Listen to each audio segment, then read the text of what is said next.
Hey everyone, this is Rochelle, and I'm going to be discussing the Real Housewives of Atlanta with you, as well as the Pied Piper, R. Kelly, and his situation. So let's discuss. I feel bad for Eva. She looked wonderful for her wedding, as did her child and husband.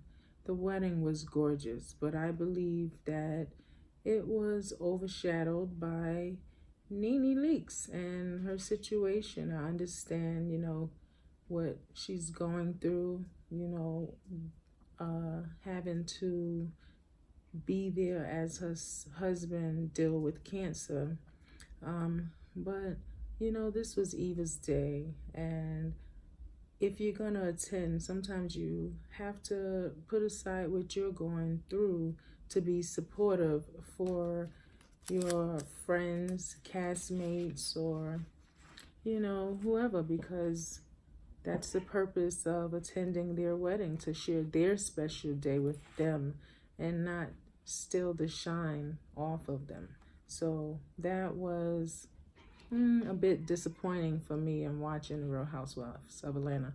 I really think Bravo should have focused on Eva and her wedding, child, husband, instead of showing flashbacks of Nene's wedding and,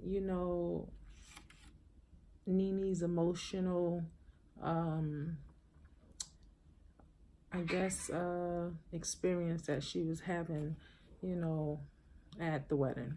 So that didn't do it for me.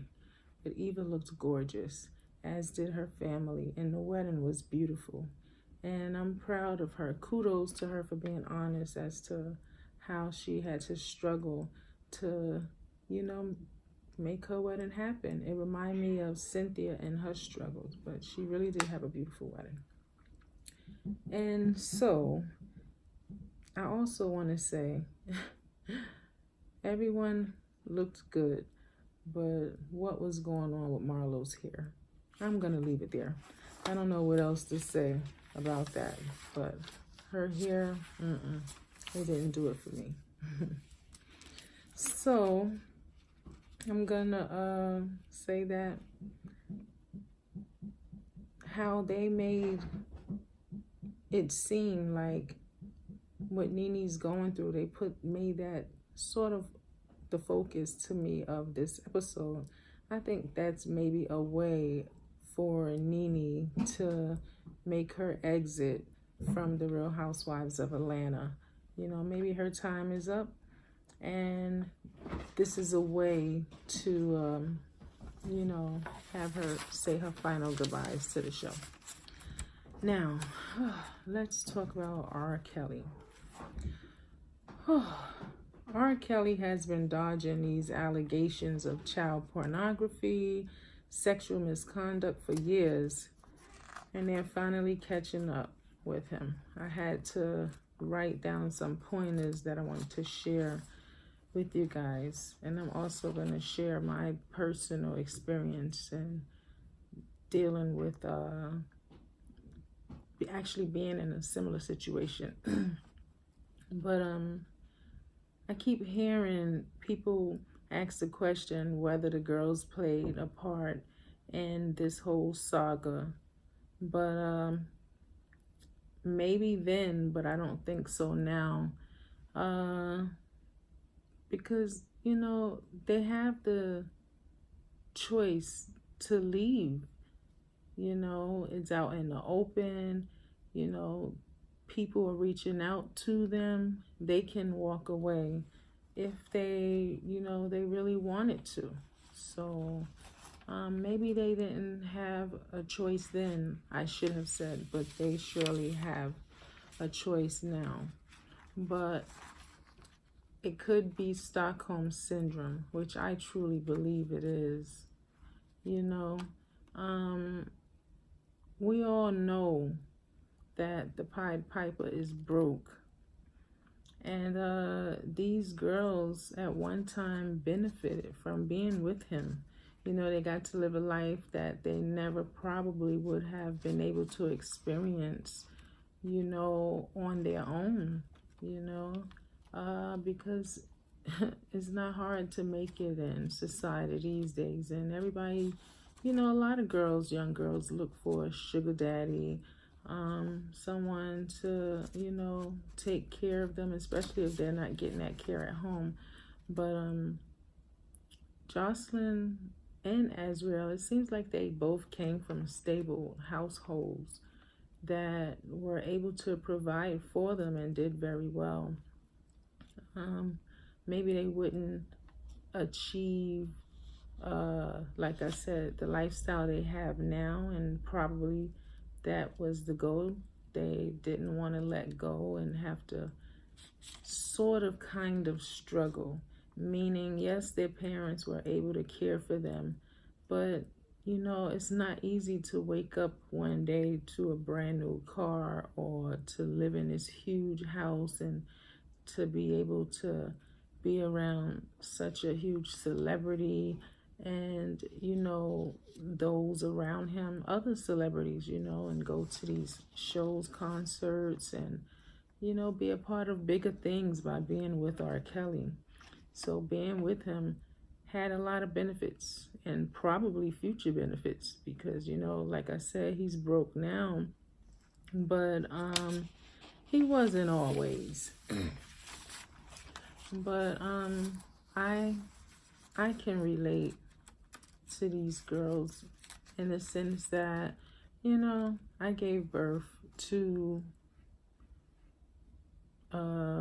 my child from a man who was a pedophile. His father was a pedophile, and he only liked young girls, and I was very young when I met him, and he was in his 40s. I was 16, and I was kind of in New York on my own, trying to make it. And so when I met him, he gave me everything and more, you know, and so I stayed because I felt like I had no choice. You know, I felt like how I was going to care for my son and myself. Where were we going to stay? You know, where would I get money? You know, I didn't want to depend on public assistance. You know, he was really well off, and, you know, I enjoyed myself being with him. But as time went on, you know, he grew tired of me. I was getting older, you know, and he wanted younger. And that was an exit for me. That was a way for me to exit. So once I left, I realized that, you know, as a mom, you're going to do whatever it takes to care for your kid. And that's what I did, you know. I went back to school, you know, finished my education. You know, I moved on with my life, and I did what I had to do, like I said, to care for my son. And it ended up with me remarrying, having another child, finishing college, you know, and I had a good career. And I was honestly proud of myself because it's not easy to leave out of a situation like that. But I personally feel that once R. Kelly is behind bars, you know, Azriel, I believe her name is, and Jocelyn, you know, they'll be forced to move on and see the light, you know. One day, maybe they'll be able to sell their story. And that's why I said the benefit also will come in, because maybe one day they'll be able to sell their story. And, you know, them sharing their story could help a lot of young women and girls see that this isn't the life that they want.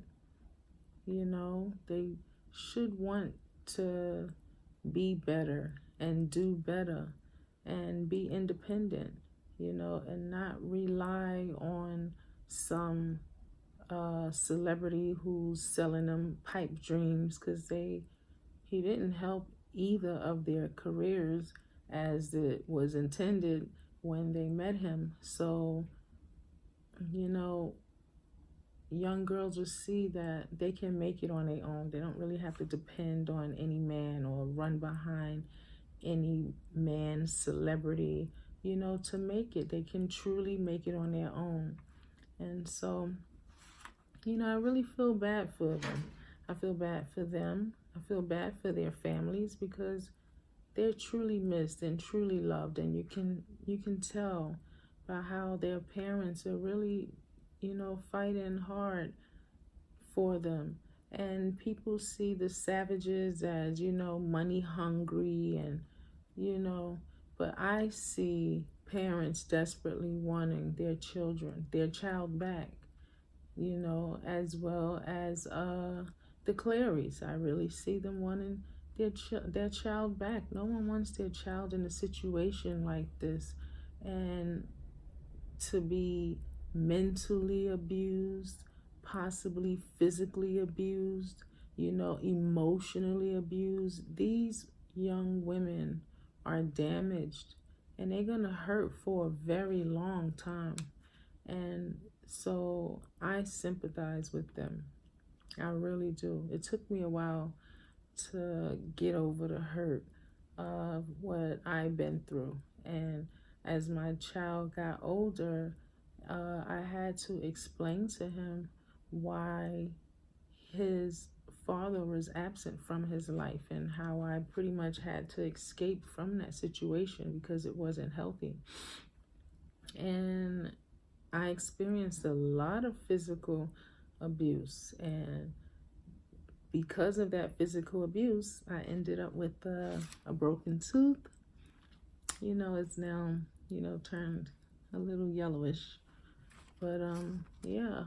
And this scar, I mean, he didn't do this to me, but being with him and him probably flirting or wanting attention, you know, from other women, caused a older woman to attack me, you know, because, you know, she wanted my lifestyle. She wanted what he was providing for me, because he was a very, very flashy, you know, man.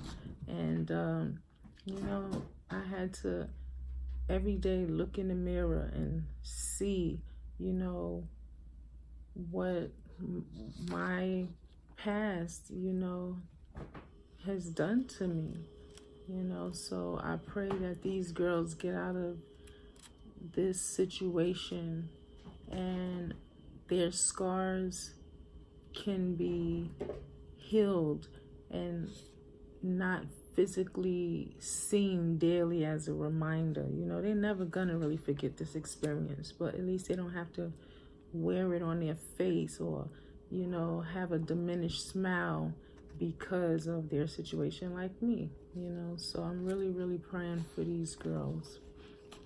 And, you know, I'm gonna end this little bit of a commentary and a little bit more of an insight of my life. So, again, I'm Rochelle, and I thank you so very much for listening to my story as I talk about R. Kelly's situation with these girls, and my commentary from Real Housewives of Atlanta. I know it went left. I didn't really want to focus on it, but I did want to talk about it a little, because it did bother me how such a beautiful day was. So, to me, it was sort of like overshadowed by Nene's, I'm going to say she's hurt, but I'm going to say selfishness, because she totally wanted the attention on her. And I think that was wrong. And I like Nene, but this time I think, you know, she was wrong. So I'm going to finish sipping my Moscato and enjoy the rest of my night.